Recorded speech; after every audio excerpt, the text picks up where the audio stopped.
Om Shri Sai Ram, offering my loving pranams at the divine lotus feet of my most beloved Bhagwan Sri Satya Sai Baba, respected elders and dear sisters and brothers, loving Sai Ram to one and all. I thank the organizers for giving me this opportunity to share some of my thoughts, experiences, and learnings that I've had at Bhagwan's lotus feet in Prashanti Nilayam. Thank you for the kind words of introduction. I don't know exactly what I can say about that. Really, I never had thought that I'll be introduced as a musician, some years back. And it is just Bhagwan's compassion and love that he has given me that opportunity to be a part of the bhajan group in Prashanti Nilayam and also collectively offer some of the songs and stotrams. As you said, these are things which are part of our regular prayers and sometimes special programs. So I have not structured my thoughts in a well-defined fashion, and one of the reasons is that I generally like to only think of some outlines of what I may speak, but then finally I pray to Bhagwan that he needs to guide us today during this entire session of Religion of Love and take us through whatever journey that he feels we are looking forward for and what he would like to give us. So I just pray to Bhagwan that he connects all of us to him.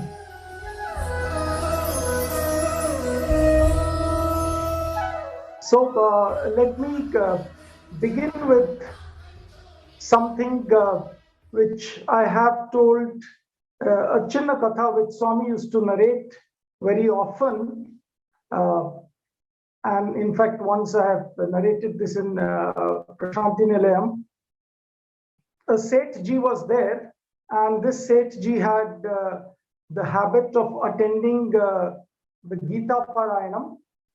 Every Saturday he would attend the Gita Parayanam, and this he did for years together.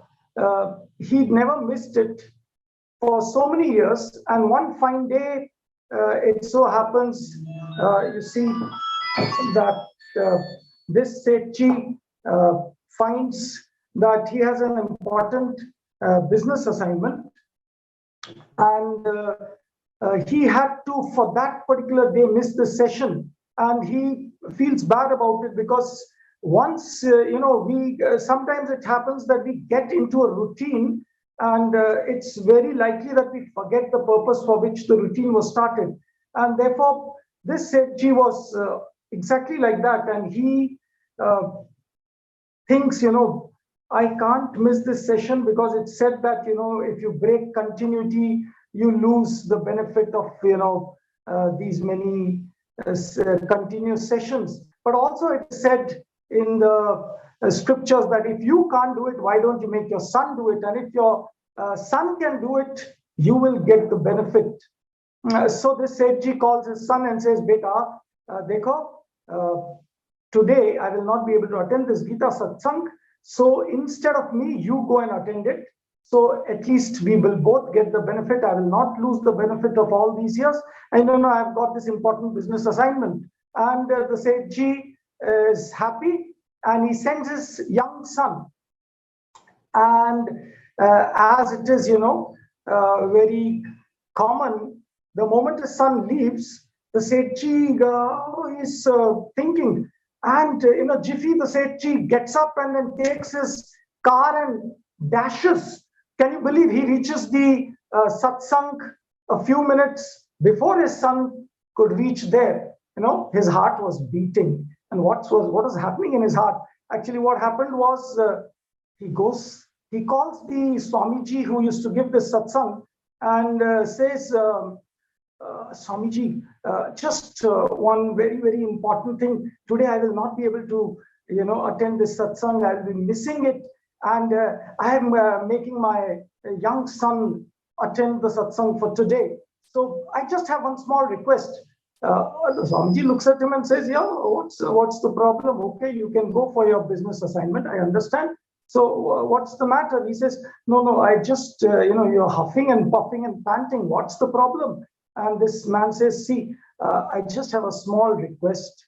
Just for today, can you avoid speaking about, renunciation, detachment? You see, my son, he's still young and he has a lot of work to do. And that's all I just want. And then, and naturally, Swami says this, the Swamiji looks at this Sethji and says, Are, 20 years you have attended my satsangs, and that's what is the result, This is what your understanding is. And what do you think that in one session your son is going to get transformed? Do you think that he's going to leave this world and become a sannyasi? And that's the story. Swami reminds us that, just listening is not enough. We must get behind the purpose of listening. We must think of why we started this particular activity and why we are doing it. The more we get into it, the more benefit we derive out of it. It's very common for me, when I start an activity, after some time I forget the very purpose, and then it's all gone. I'm more busy in, kind of with the nitty-gritties of the activity. So it is that this Sethji actually, in spite of 20 years of attending the satsang, had not really developed the attitude. He had not understood why he was attending the satsang.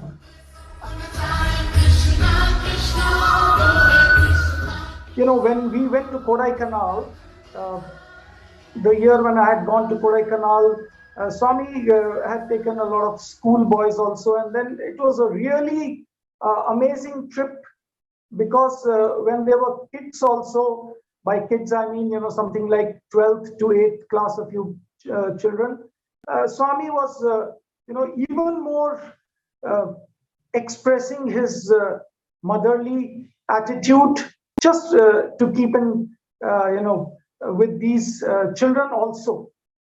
Now, one of the things that very first day, I think it was a day before we reached Kodaikanal, we were still in Vrindavan, and one of the students, in fact, he was an institute student, and this boy, he was, quite close to Swami, in the sense that Swami would talk to him quite often, and he was getting a lot of attention also. But for some reason, Swami was not very happy with him. And Swami looked at this boy and he made this statement. It was a very interesting thing. Swami said, Dekho beta, of course, Swami didn't use this word beta. Swami said, Dekho, agar Swami ke saath rehna hai, if you want to be near Swami, to tumhara adhyatma ruchi hona chahiye. Actually, Swami told this in Hindi. You must have interest in spiritual matters. Of course, it's left to us to define what we mean by spiritual matters. But this is the statement that Swami made, because this student, for all practical purposes, he loved Swami, he wanted to be close to Swami, etc., but he was not, the ideal kind of student whom the ideal behavior that Swami would like. Or you may say that he was not that interested in so-called spiritual matters. But this is the statement that Swami made. Agar Swami ke saath rehna hai, if you want to be near Swami, dear to Swami, adhyatma mein ruchi hona chahiye. You must have some interest in spiritual matters. So let me elaborate this in some other ways.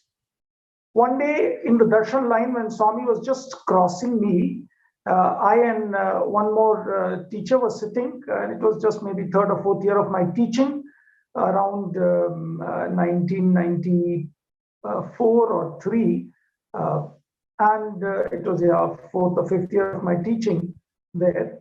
And Swami was telling something, and then just in front of me, Swami stopped and he made this statement.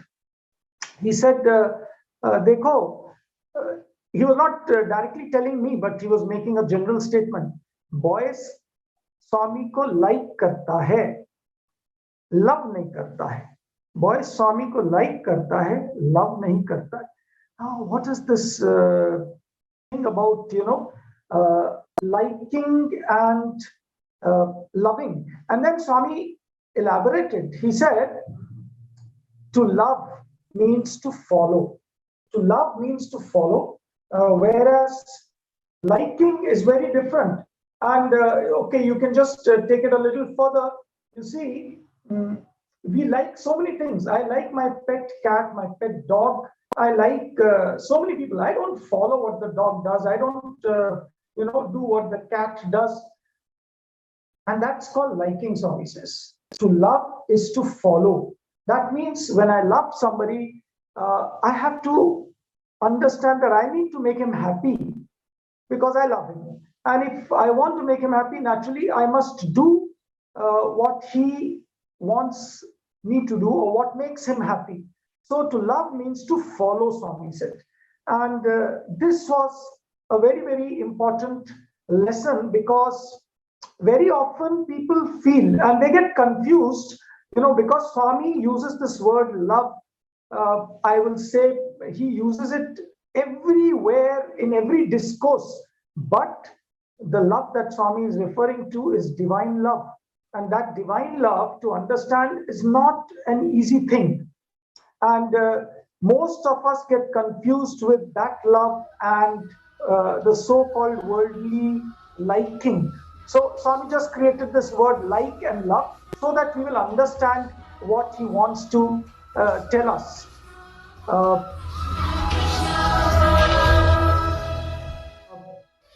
In general, it so happens that many of us like Swami. We like to see him, we like to hear him, and we say we love him.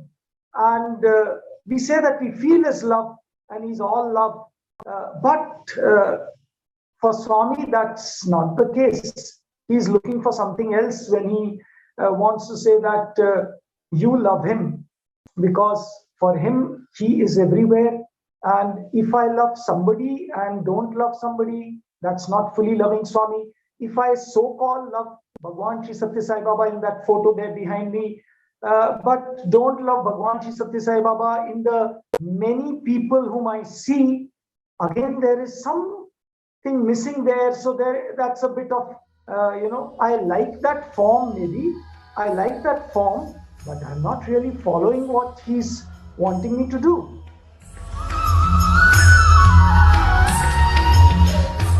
And therefore, how do I love him? And sometimes, you see that you may think that, okay, my heart, I felt at one point of time that my heart is very dry. I can't really love Swami. That was many years ago, I felt like that. And Swami used to say, you pray for it. You pray for it. You yearn for it. Okay, put effort. In fact, in one very recently, I read in one of the letters which is there in this Premadhara.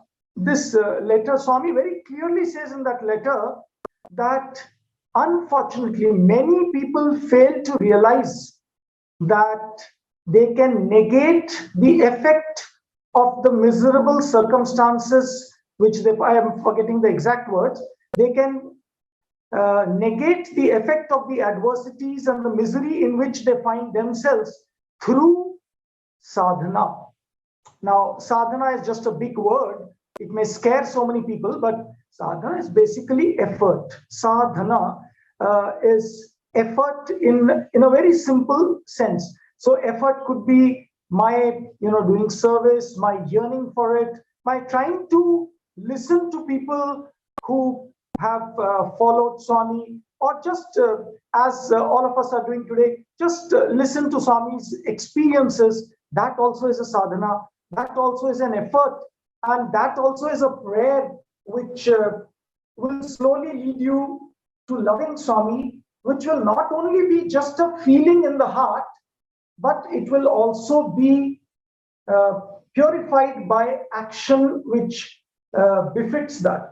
Swami was a hard taskmaster when it came to, words. And I remember in Kodaikanal, this was one of the topmost persons of the country. He had been maybe even the one of the highest posts in the country. I just don't want to name the post also, because just to avoid talking of names, because our attentions tend to go towards the personalities rather than the message that is there.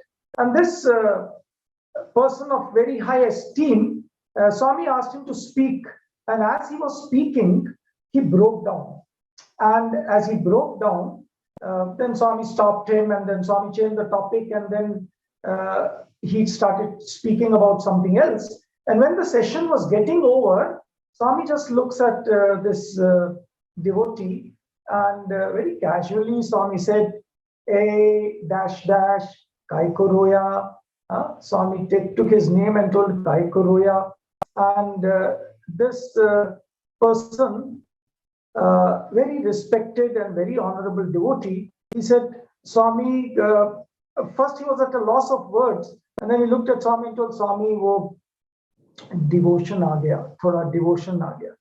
And Swami, he very casually, he just told, Swami kept silent, and then softly Swami told, he looked at him and told, devotion nahi, emotion aa gaya, emotion aa gaya. And that's what it is. We become emotional and we feel we have become devotional. So emotion again is not devotion. Nothing with a price. We need to follow. If we don't follow, there is no way that we can call ourselves devotees.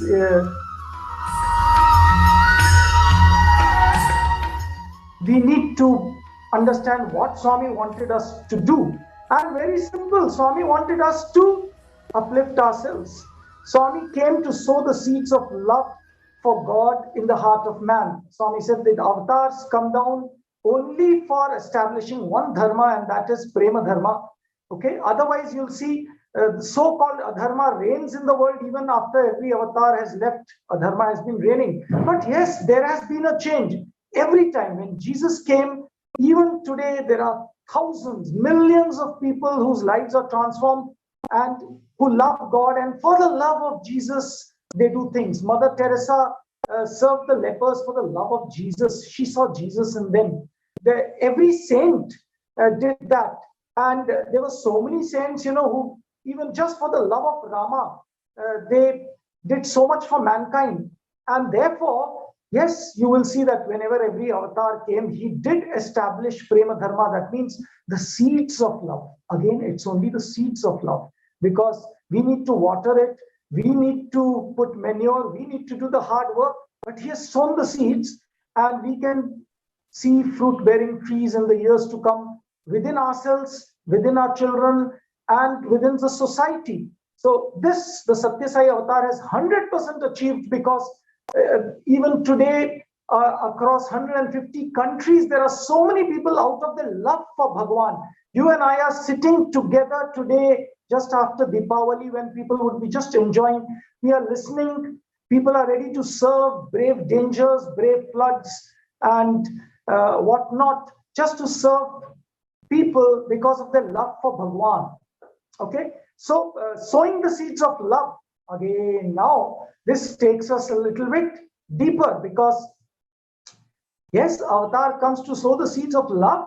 So if that love really sprouts according to Swami's definition, we should start, at least some of us should start following Swami in our thought, in our word and deed. So if you're not able to do it, let's pray for it. Let's pray for it.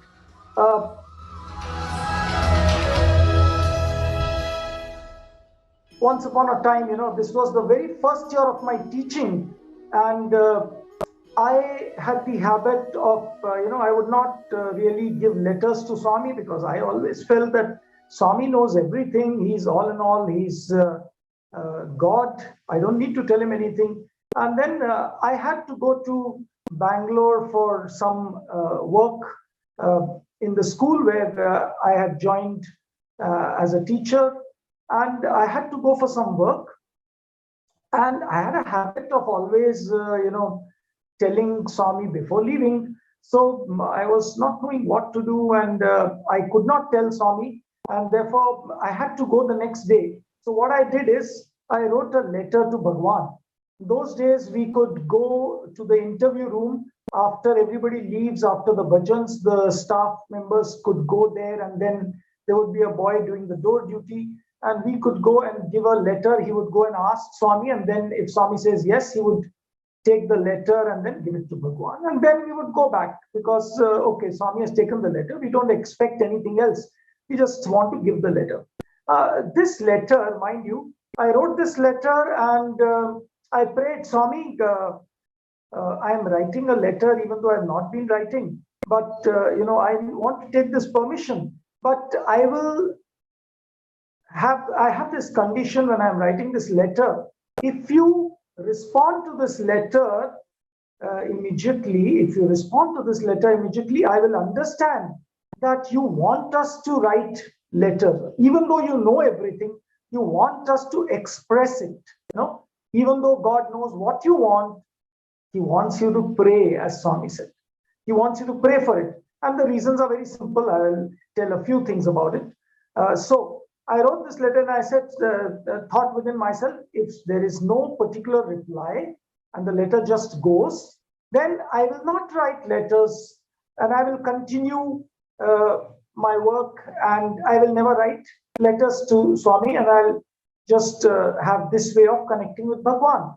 And that's a turning point, because Swami would have been sitting there and thinking, this foolish fellow is going to lose an opportunity. I have come all the way down to the human level so that human beings can interact with me. And when I come and sit in front of them, these human beings, they say, oh, you are God ultimate. I don't need to talk to you. I don't need to write to you. If I just pray, you know everything. In fact, why should I pray also? You know everything. What nonsense, Swami says. These people, double standards. When they want, a bicycle, when they want a car, when they want ice cream, they go and ask somebody. They ask so many people for so many things. When it comes to asking me, they say, I am God, I need not ask him.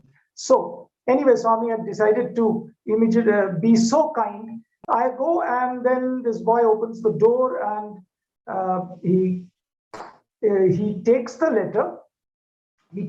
Actually, they used to take the letter and then ask Bhagwan. That was the opportunity Swami had given. He takes the letter and then closes the door, and I turn back, and I walk one step. And as I walk one step, the door opens again. And mind you, that time was not enough for the boy to have given the letter and Swami to have opened the letter, read its content, which were in English. Swami being a Telugu speaking person, with 8th class pass, and it would take time to, respond. And I had just taken one step back, and the door opens, and this boy summons me. And I go there, and he says, did you ask Swami something in the letter? And I said, yes. Then this boy says, I had asked permission, Swami, can I go to Bangalore for this work? And this boy, door duty boy, tells me, Swami told you told me to tell you that you can go, go and come back. So this was a shocker, and a preacher, it taught me that I must pray. I must pray if I need something, because I have not reached the level of Surdas and Meera, who at all times, at all places, their every breath, every drop of blood was God, God, God. And therefore they didn't need to pray to God for anything. Meera could drink poison and it became prasadam. But that will not happen to us, because it may happen to I'm just talking about myself, because I cannot speak for others. There may be Meeras and Surdases there. So, but at my level, when I am still thinking of so many worldly things and asking for so many things, I need to ask God, because He's the one person to whom I have the right to ask. In fact, here is one more thing. One of the first batch students of mine, when he finished his MBA, Swami called him and his family for an interview. And in the interview, Swami looks at his mother and says, this boy, he has been wanting a job. And I know that he wants the job, but he's not praying for it. Tell him to pray. Oh God, what's this? And this was a eye-opener. Same message as I just now told you.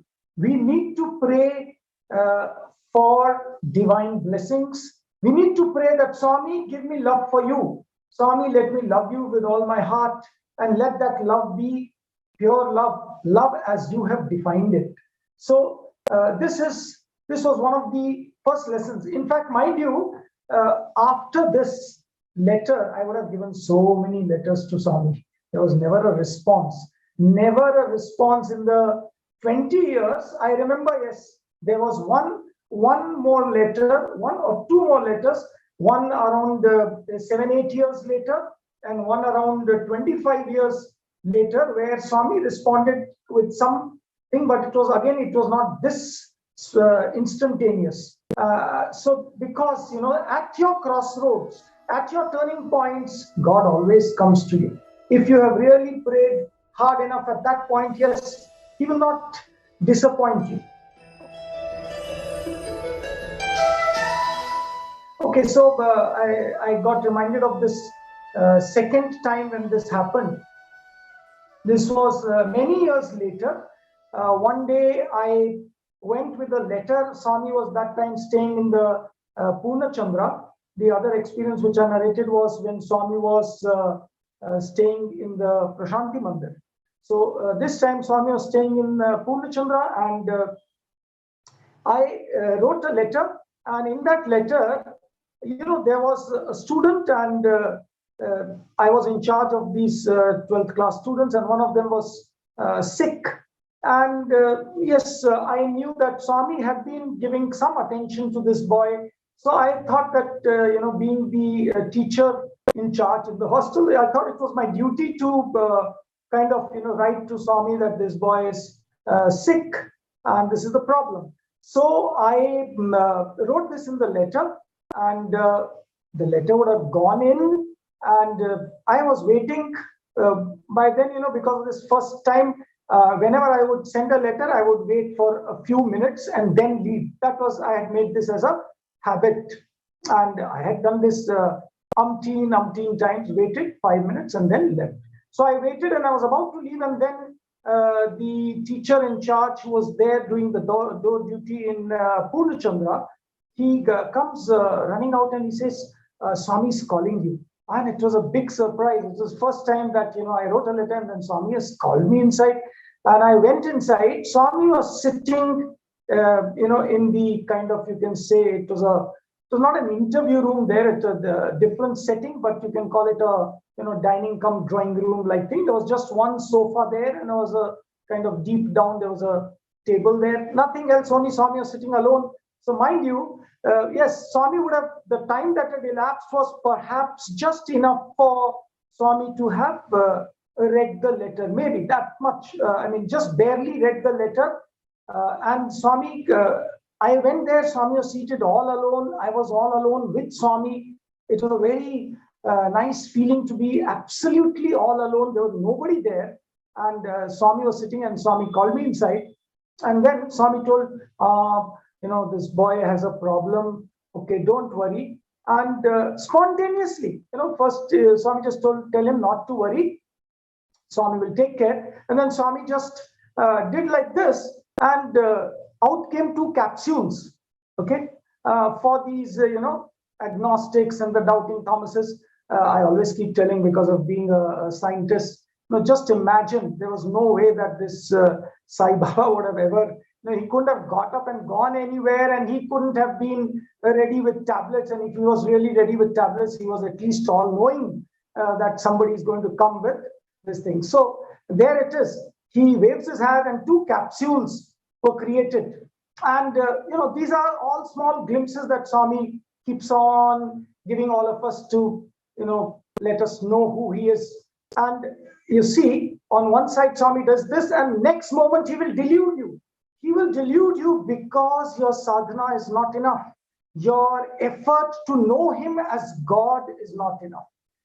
Brothers and sisters, if we don't do effort, we will know only Swami the physical, and the amount of effort that we put in, that much of his divinity he will reveal. And therefore, if people of the world doubt, it is very natural, because why should God reveal his divinity to every Tom? Because every Tom should deserve a deservedness to go close to divinity, because then your life starts getting transformed, and transformation itself requires deservedness. Okay, because then your level of happiness increases, and that should require some deservedness. So what did Swami do the next moment? The next moment, Swami was looking for a paper to put the tablets in. And he looked this side, that side, there was no paper. And then I understood, and I got up. And then Swami told, no. And he also got up. I got up, and Swami was searching for some paper. The God who had created 2 tablets without a warning was now showing me that, oh, see, where's the paper? And then on the window, he found some notebook like thing. He tore, just so kind and nice. He tore one paper, put the tablets in, and folded it. He does that on his own, and then he gave it to me. Yes, the idea is that he will give you experiences. I am sure in the past so many years, and especially during this COVID time, during all these satsangs, we would have heard umpteen thousands of experiences of glimpses of his divinity. But in spite of all that, it doesn't necessarily become part of our experience. To experience God is very different from learning and hearing that somebody said that he's God. One experience, Meera craved for it throughout her life, and she got it at the end and at the beginning of her life. Surdas prayed for it. So that when they got the experience, that was the end of it. It was the summum bonum, the end and the culmination of a journey at that point of time. So we need to continuously pray that Swami give us not only listening to you, but give us that experience, glimpses of those experiences.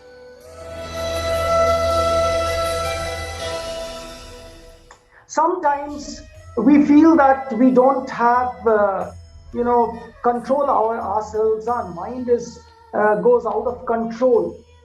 So here is one small analogy which Swami used to tell in some ways, and I've just put it in slightly different, in a slightly different format, just for people to appreciate, younger people.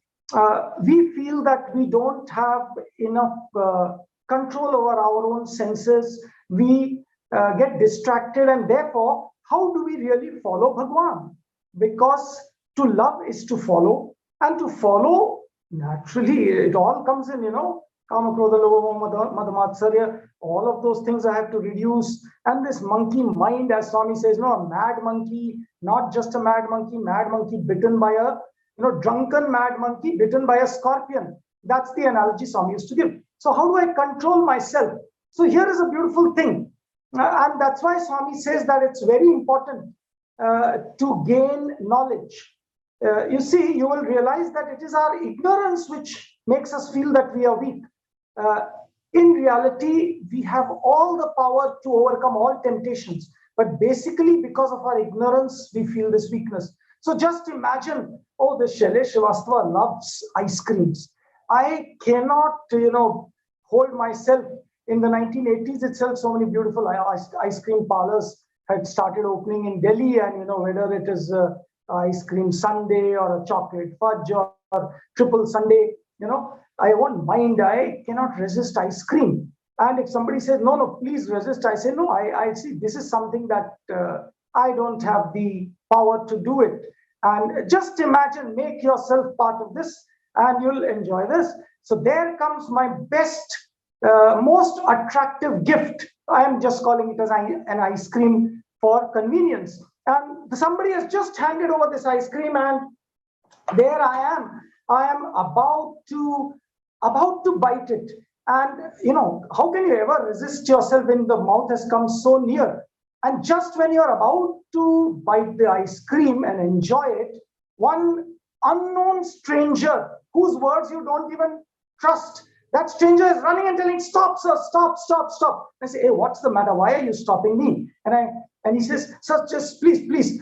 And he's huffing and panting. I just wanted to tell you, what happened was, I saw this, that you have bought ice cream from this person who was just going by here selling this ice cream. But let me tell you what happened was, my brother, this one person was going by there, and he had a packet of chemicals. And as he passed this ice cream seller, unfortunately, he kind of dashed into the ice cream seller. A little bit of that chemical fell there, sir, in the ice cream, in that particular packet. And unfortunately, this person was carrying, because he's going to our chemistry lab, and he also had some potassium cyanide bottle there. And I don't know, I think a little bit of that potassium cyanide might have fallen. So, oh my God, I didn't know. I didn't know I had that much of power to resist temptation. And I just throw the ice cream away. What gave me power? Think of it, brothers and sisters. Knowledge gives power. Knowledge gives all the strength.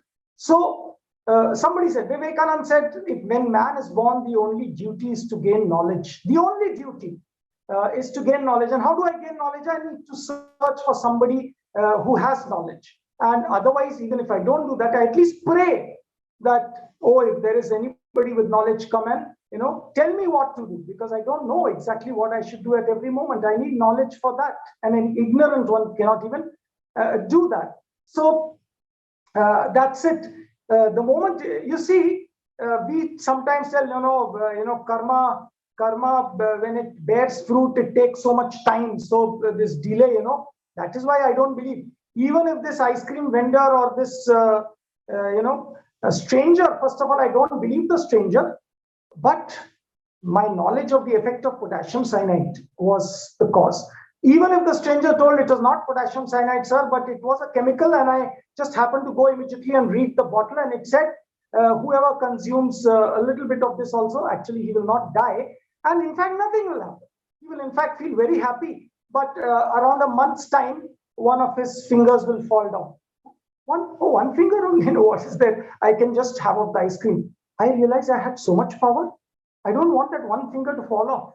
Or maybe my selfishness helps me sometimes, So make use of our own selfishness when somebody tells us that do this and don't do this, and this is the consequence.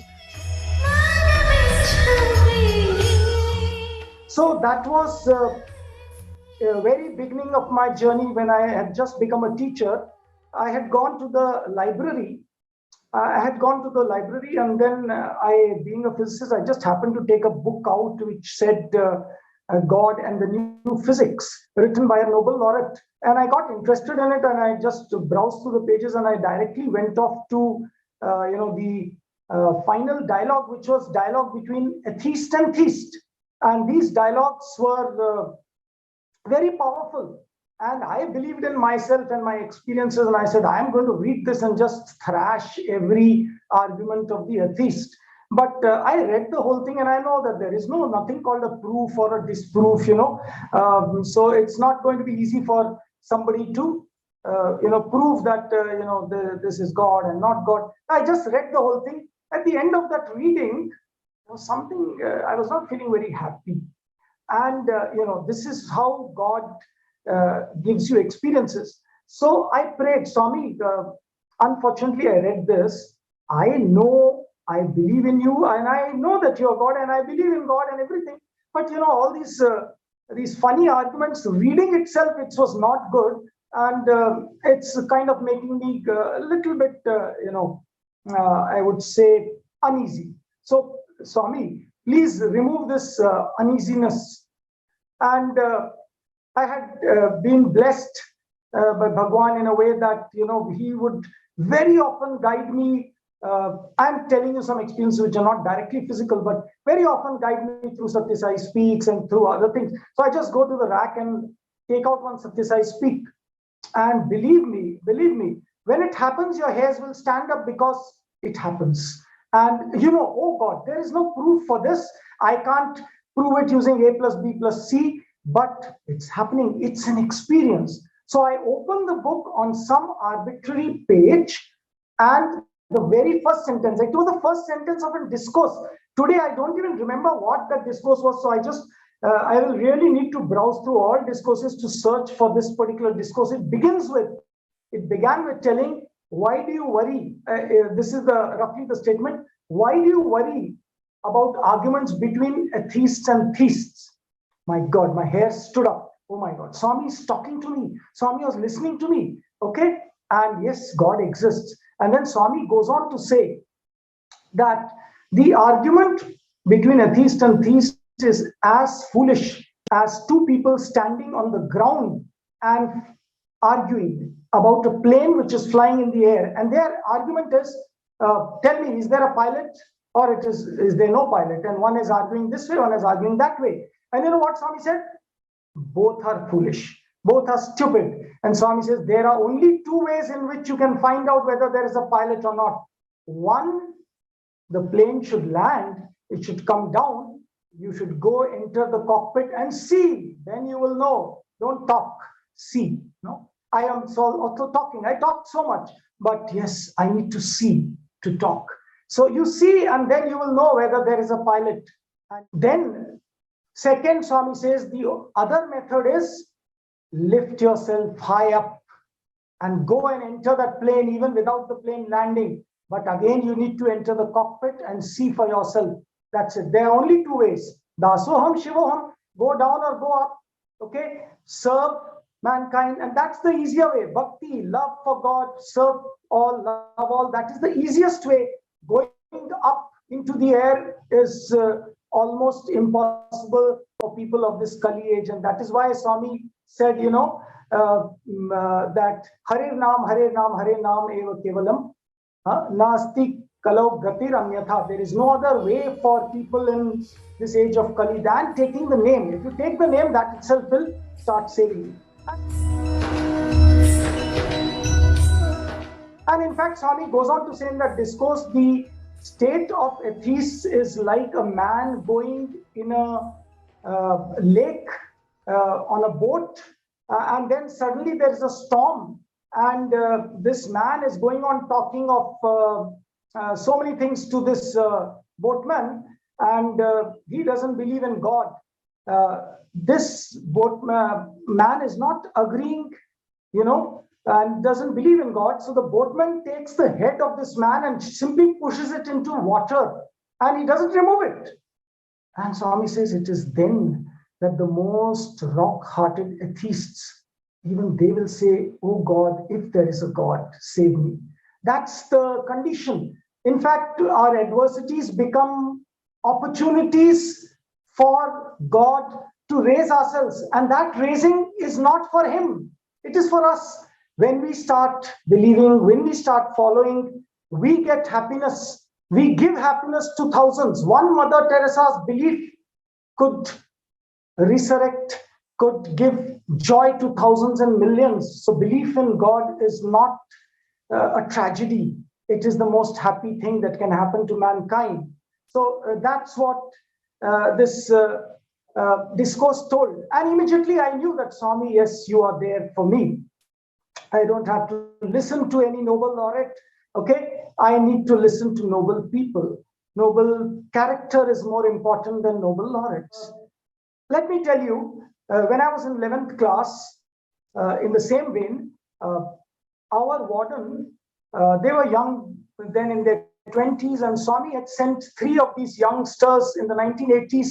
Swami was often invited out abroad, and Swami, is the one, saint, you can say, who has never gone abroad in spite of the maximum number of people physically calling him.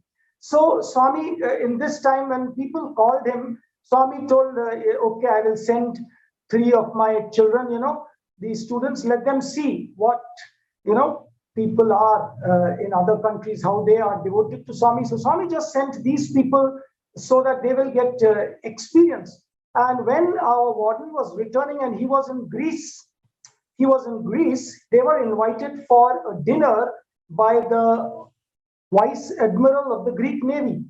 Naturally, it means that the Vice Admiral of the Greek Navy, they must have been Sai devotees, and they had invited. So our warden, this has stuck in my mind. He came back and just narrated this. He said that after seeing the glitter and glamour of the 1980s, India was not so, glittering at that time. And after seeing the glitter and glamour, and of course, when they were, Swami's guests, they would have been taken to the best of places, I suppose. So after seeing the glitter and glamour, he asked the wife of the Vice Admiral of the Greek Navy, he asked her, Madam, can I ask you one doubt? What was the need of God for you? Why did you have to come to a village like Puttaparthi when, everything is so rosy and nice here? Everything I don't see in India, at least when I look around, I feel there's a need for God. People are suffering. I feel nobody's suffering here. And then she says, brother, don't think that all that glitters is gold. Behind all this glitter and glamour, there are stories. And let me tell you my story. When I was young, after I got married, I had 2 sons. And mind you, when these people were young, both these sons died. And I was sorrow-stricken. I could not take it. And I prayed so much to Jesus. And then in course of time, I got 2 more boys, 2 more sons. And I brought them up with all love and care. And I was very happy. But, as time, does things, and as many young people do today, when these 2 young boys came of age, they got attracted by some girl, somebody, somewhere, and both ran away from home. And there was no news of them. And I couldn't take it.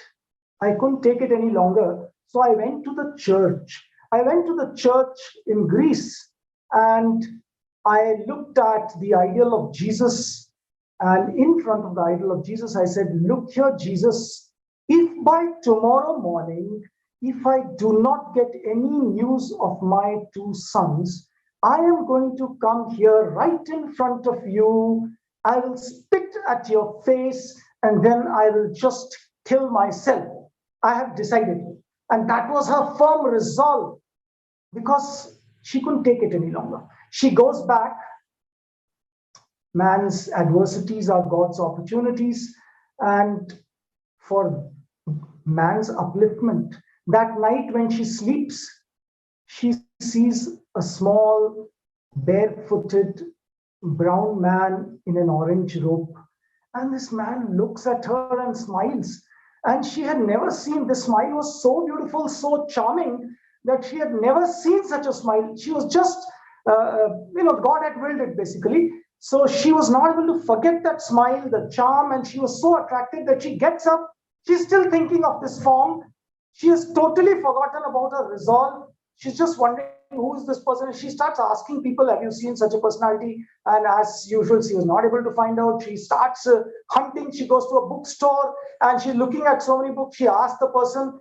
Before she could further get any reply, she was one book falls from the rack, and right on her feet it was Sai Baba, the holy man and the psychiatrist. And on it was the figure that her dream figure. She opens it, looks at it, comes to know of Swami and takes the next flight to India. And on the very first darshan, Swami calls her for an interview. And then Swami explains to her why, what karma she had done, why this tragedy had taken place in her life. And then Swami says, don't worry, from now on, I will take care of you. So I will cut off that story. But the fact is, don't think that every person who comes to Swami, how so many thousands of foreigners, etc. coming. Yes, there are stories, umpteen stories behind each one of them. And that's how Swami has kind of pulled people just to sow the seeds of love. Sow the seeds of love in the heart of the Vice Admiral of the Greek Navy. Oh, I do not know, in so many hearts. In fact, if the world is in one piece and not in pieces, I am sure it is because Bhagwan's love has actually reached out and stopped the inevitable, as they say, Third World War, which should have taken place, at the turn of the millennium, as Nostradamus put it. But yes, that didn't happen. And some people may think that, this was when Swami was physically there, maybe Swami's physical form. Let me tell you another miracle. I have told this, but I don't mind repeating it.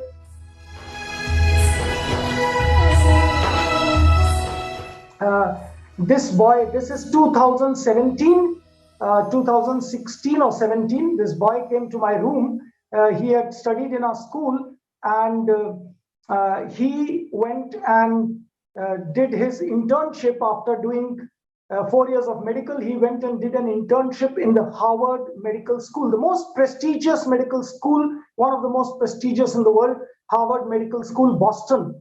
And as he completed his medical schooling, his project there, 1 month, he was to return to India. He takes a taxi. The taxi was driven by an African American. And when at the airport, this boy gets down and takes out his wallet to give money to this African American. Mind you, the condition of some of these African Americans is quite pitiable. Okay, not all, but yes, even now, for some of them, the condition is pitiable, and they don't have money to survive many a times. Even being a taxi driver, sometimes they don't have money to meet their ends. So what happened when this boy opens his wallet? This African American sees the photo of Bhagwan in this wallet, and he looks at that photo and says, you know this man, and the boy got scared. The boy got scared because he thought maybe he's going to do something to me. So he kept quiet. But then he found that there was some kind of earnestness in this man's eyes. Then he got the courage and he said, yes, we worship him in India like a god. And this man breaks down. In 2016, 17, March, April, this man in Boston, thousands of kilometers away across the seas, breaks down and he says, don't leave him. He's God for me also. He is my God. He's my God. Because, why is he my God? Because even now, every month he comes and gives me money when my money gets over. And he comes exactly on the day when I just need it and my money is fully over. He comes and gives me the money and smiles and says, don't worry, I'll again come and give you. And I didn't know that he's in India. I would like to meet him. This boy didn't tell that Swami had left his physical form, because why should he, get Swami down for somebody when for that man, Swami was all the time living and alive. For us, unbelievers, non-believers, he's dead. For us believers, he's guiding us. And for the experiencers, he's there. We are seeing him. This man who had never heard of Swami, This Greek lady who had never heard of Bhagwan Shri Satya Sai Baba, they were invited, to change their lives, to transform for the better so that the world will be a better place. This is how, God has inspired thousands and millions of people. These things are happening now. Swami's miracles are not just happening through, his physical appearance, through messages, through indications, through photos, through vibhutis.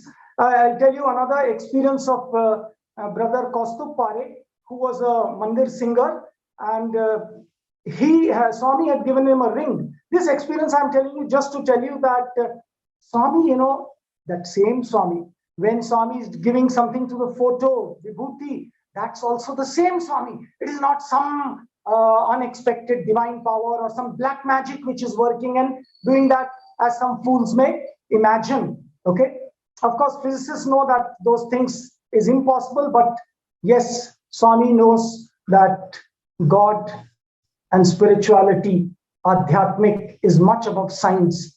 We will have to discuss those things. This is not the time to talk about that. So this boy, Swami had given a ring, and the boy had lost the green diamond of the ring. I'm not sure whether it was green diamond. Okay.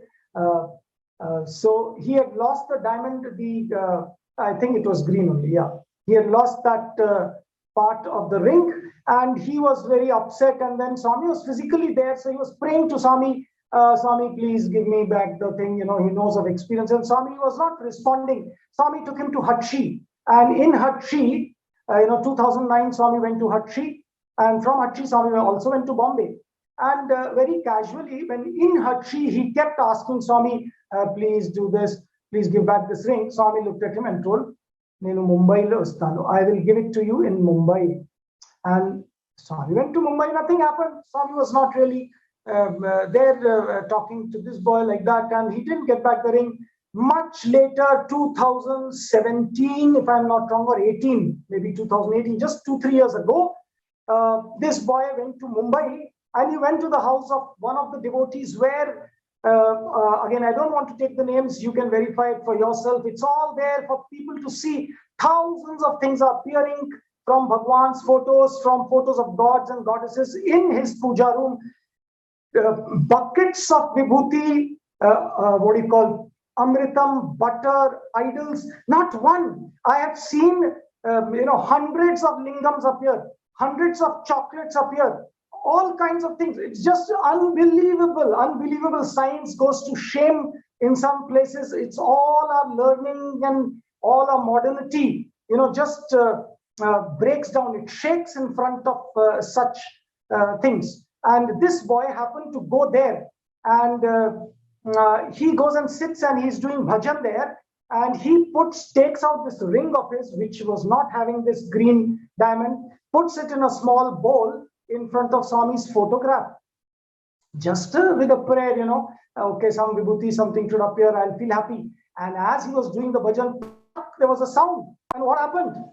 They went and saw that it was the same old ring, and the green diamond had appeared back. Swami had kept up his word. I will give it to you in Mumbai. Okay.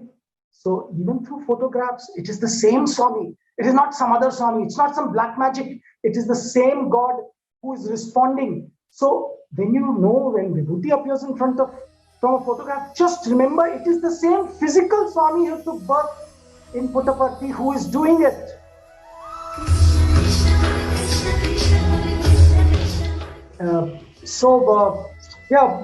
Musical experiences. I just avoided telling things which I have already told in other places. Maybe I'll just tell you. For example, Swami was so much in the present.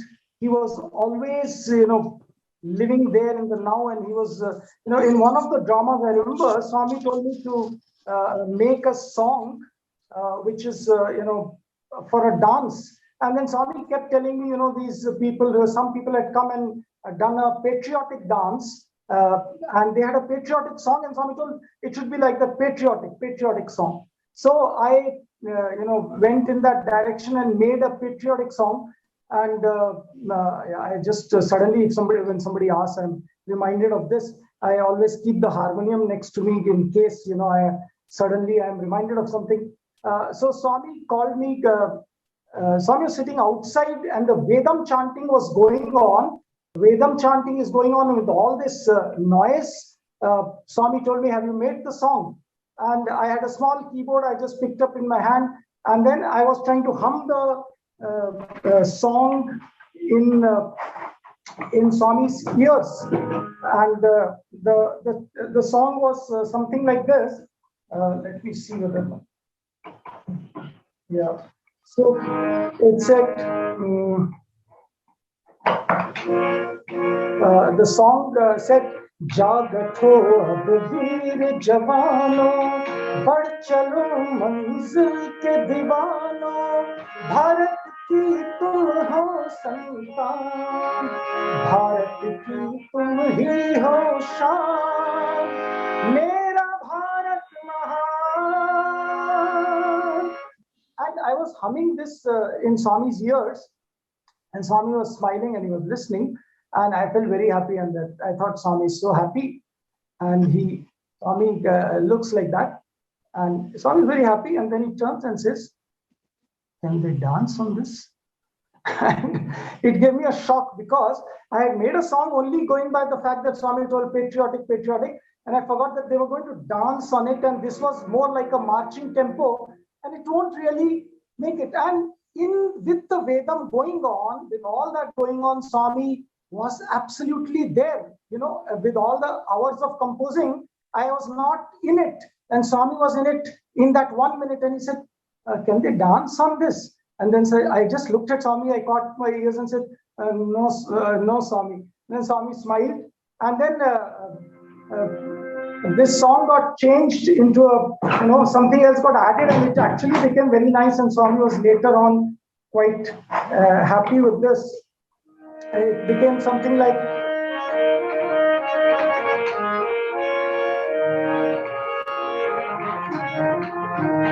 "Sarang राग है, कहरवा ताल है, भाव राग और ताल है, भारत देश का देखो ये हाल है, भाव राग और ताल है, Govinda Hari Hari Govinda, Hari Hari Govinda." And Swami is so happy. And again, in this also, Swami gave a message. I showed this to Swami on the next day when Swami told, "Did you change it?" And I added this and then included the old ones also. And when I came to this line, "Hari Hari Govinda," Swami just looked and told, "Like that, 1 or 2 lines are enough." And the message was again clear. Bharat Desh, Bhav Rag aur Tal hai. The words are Sarang Rag hai, Kehrwa Tal hai, Bhav Rag aur Tal hai, Bharat Desh ka dekho kya kamal hai, Bhav Rag aur Tal hai. But what is the Bhav? Govinda, Hari Hari Govinda. That is what caught the attention of Swami, not the rest of the music and Sarang Rag and Kehrwa Tal. It was, Swami said, like that, 1 or 2 lines are enough for making the song. So that's the message for all of us, that if we get God into our lives, if we just dance to His tunes, just take His name, He will be pleased with us. Yeah. So I think so. At the bottom of this question is the fact that very often we undergo varieties of sufferings, and maybe initially we were believing in God, and when these sufferings come, we just lose our faith. So the idea is, are you trying to ask that, should I care? Is God caring for me? Do I, still believe in such a God who's just, mutely watching my suffering? Does God make any difference to me in my life when, He's not bothered as to what is happening with me? So naturally, this is a very deep question, and to expound on it, one requires time. But the fact is that at the back of it, again, we need knowledge of what we have done. Swami very often says that for the same situation in life, your reaction and my reaction can be very different. And the only reason is only the present, and I know the present and the past.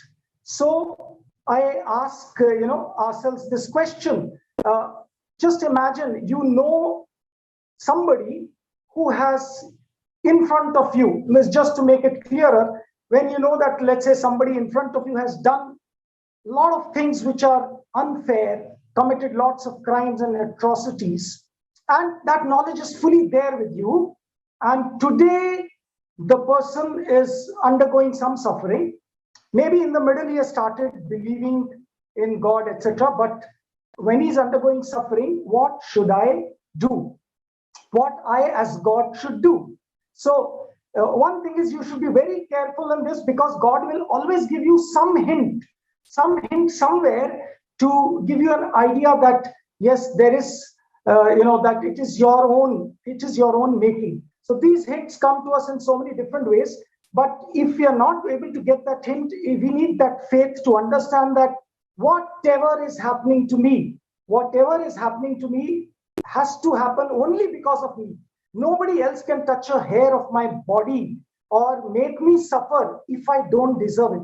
So I'll give this analogy, which I keep telling students very often, because this is how I have trained myself.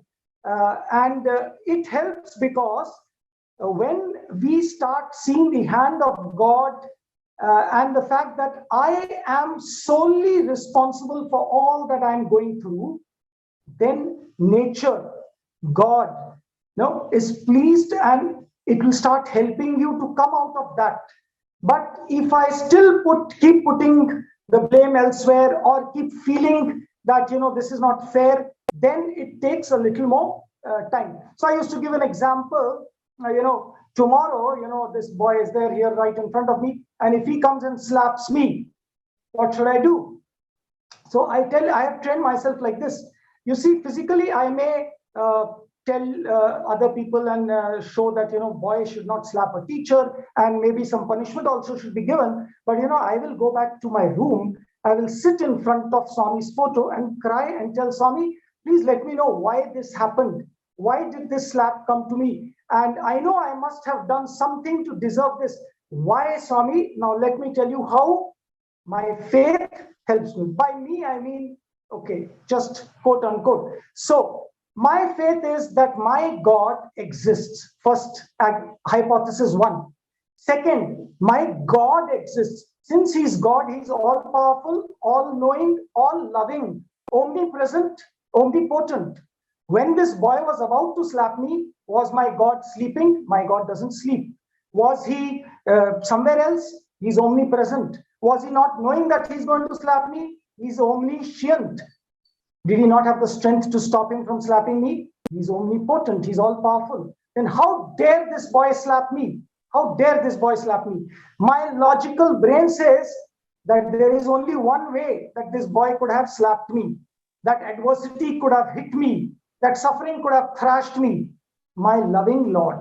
He is not just omnipotent, omnipresent, omniscient. I can tell you umpteen experiences of his love. Don't have time to tell that. So he loves me more than anybody else. My mother and father and anybody else, this loving God loves me more. So in spite of the fact that he's omnipresent, omniscient, omnipotent, and he loves me more than everybody else, he didn't stop it. Then naturally he felt that this slap will improve me because he loves me. He will not say that he deserved this slap, he did this mistake in the past birth or somewhere. Let him be slapped, let him suffer. No, he's my loving mother. He says, yeah, this slap, and with my guidance, because he's looking towards me, he's little bit, aware that I am his guardian angel, his protector, and he believes that this boy could not have slapped without my permission. I will show that, yes, it was my permission. That is why this suffering came to me. So then what happens is, as I trained myself to go through this in life, I found that every suffering slowly, the suffering was a suffering in disguise. Can you imagine why did Kunti Swami says, pray for suffering? Because she found joy there. she found that there was a God nearby her all the time whenever suffering came. In fact, in other times that God didn't seem to be there. So when I have this faith, everything boils down to faith, and I have given a definition for faith in some talks as FAITH, fearlessly. I should be fearless. A, always. ITH is very simple. I trust him. Fearlessly, I should not have simply fear because he's there. Why fear when I'm here? Always cannot be 99% of the time. Once in a while, I will not trust him. Always. I trust him. And if that is there, and if my God is omnipresent, I know that this adversity has come through him. And when my loving God has given me this adversity, it will start tasting like ice cream possibly. And I may scream, but it may still taste sweet. And at the end, I will find that there is sweetness after the screaming is over. And I will start seeing the hand of God, and he will get pleased. I can tell you experiences where the suffering due to previous karma was to come for a birth, Swami has told, but Swami just made it come for a short time. Swami said, this boy, this man understood that Sai Baba has given this suffering to him. He took it with that knowledge. So I reduced it. I had to reduce it because he didn't blame adversity. He didn't blame circumstances. Because I ended on a serious note, I'll just tell you one small experience of which I don't know whether you have heard of it. This was the experience of a hilarious experience of one of our, the third vice chancellor of our university, Dr. K. Hanumantappa, and he had gone to Kashi, and after taking a bath in the Ganges, they have this habit of sacrificing or giving up some item which they eat. And he says that at that time I was a non-vegetarian and I used to eat everything. And when I took a bath and I was coming out, I realized that I need to give up something. So I was scratching my head, what should I do? And then suddenly I felt that, oh yes, I will give up eating cucumber. And he didn't really like cucumber. He thought that's okay, I can give up. And he made this promise to God, and he forgot all about it. 2 years passed. He was invited for dinner by Bhagwan in old Vrindavan. And on that day, Swami called him, and then Radhakrishna sir was there, and Swami told Radhakrishna sir to serve him. And there were lots of cucumbers there, apart from other things. And Swami told Radhakrishna sir, give him, cucumber, this one. And our vice chancellor said, no, sorry, I don't want this. And Swami told, no, it's very nice, very tasty. Why don't you have this? And then our vice chancellor kept refusing. And as he was refusing this, Swami became serious. And he told, hey, it is my order. You must eat cucumber. And then Vice Chancellor told, oh, anyway, now it's an order. So forget all that. So he just took the cucumber and ate. Can you believe? This is how he described to us. This is not heard from some third party. I have heard it directly from him to me in the guest room of our hostel in 1994, I think it was. He said, Swami, who was till then serious, suddenly got up. Swami jumped like a child and said, yeah, and Swami started clapping. And then Swami laughed and told, useless fellow, you went to Kashi and you did not give up eating non-vegetarian and you gave up eating cucumber. See, I made you break your bad promise. I made you break your promise. And sir told us that was the last day that he had non-vegetarian. From then onwards, he gave up eating non-veg. That is the method sometimes that our loving mother uses to transform us, sometimes in a joke, sometimes through laughter, but yes, transforms us for life. Thank you very much.